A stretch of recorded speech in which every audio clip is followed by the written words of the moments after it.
ఎందుకంటే టీడీపీ నాయకులు ఇప్పుడు టీఆర్ఎస్లో మంత్రులు ఉన్న వాళ్ళంతా కూడా చాలామంది ఆ రోజు చాలామంది ఆఫర్ ఇచ్చారు. గెలవడం కష్టం, అది ఇబ్బంది. బీజేపీకి కొద్ది గొప్ప క్రెడిబిలిటీ వచ్చింది. తెలంగాణకు అనుకూలంగా లోక్సభలో రాజ్యసభలో కొంత ఇబ్బంది అయినా కూడా, but by and large BJP మీద అంత నెగిటివ్గా లేదు. కాబట్టి బీజేపీ టీడీపీ కంటే బీజేపీ బెటర్ అనే అభిప్రాయం ఉండింది. కానీ అది కొన్ని సంస్థాగత బలహీనతలే ఇవన్నిటికి కారణం. సహజంగా ఆంధ్రాలో 2 రాష్ట్రాలు అయిన తర్వాత అక్కడ పొత్తు పెట్టుకున్న ఇబ్బంది లేకుండా ఇక్కడ ఉండుంటే ఈరోజు కూడా బీజేపీ అంటే అట్లా వచ్చిన అవకాశాలను అన్నీ బీజేపీ తొక్కి పెట్టేసుకుంది. అవకాశాన్ని కోల్పోవడంలో తప్పుడు నిర్ణయాల ఫలితం. 2014 అంటే 2014లో చేయలేదు, 2005లో మీరు పోటీ చేయలేదు కదా.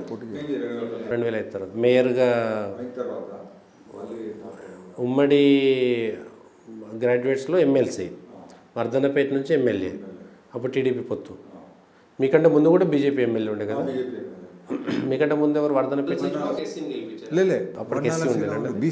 జనరల్ సీట్లో ఒక ఎస్సీని గెలిపించారా? పర్కాల్ ఉండొచ్చు, బట్ ఎక్కువ మంది ప్రజాప్రతినిధులు ఉన్నది వరంగల్, తర్వాత మహబూబ్ నగర్, తర్వాత కొంత కరీంనగర్. 2005 తర్వాత మీరు ప్రత్యక్ష రాజకీయాల్లో పోటీ చేయడం కంటే ఇది ఇంపార్టెంట్ అని అనడం వల్ల నేను ఇక్కడ ఉండిపోయినాను. 2014లో మనకు వచ్చిన సీట్లలో పొత్తులో భాగంగా మళ్ళీ అదే ఇప్పుడు మాకు ఇక వరంగల్ హన్మకొండ 2 సీట్లలో ఒకే సామాజిక వర్గం నుంచి ఇద్దరం పోటీ చేయడం కూడా కొంతవరకు అది ఇబ్బందికరంగా ఉంటుంది. కాబట్టి అది కూడా ఒక కారణం.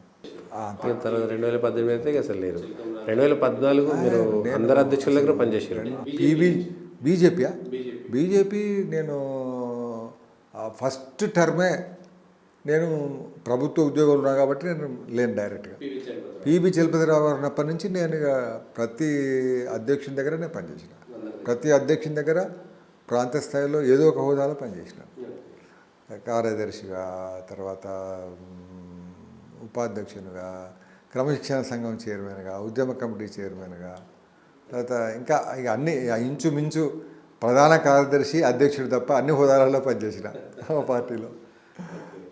తర్వాత ఇంచుమించు తెలంగాణ, ఆంధ్రప్రదేశ్లో ఉన్న అన్ని జిల్లాలలో ఏదో 1-2 జిల్లాల మీద అన్ని జిల్లాలకి 2-3 సార్ల సమన్వయకర్తగా, కోఆర్డినేటర్గా, ఇన్ఛార్జ్గా ఆల్మోస్ట్ 23 జిల్లాలు విస్తృతంగా తిరిగేది.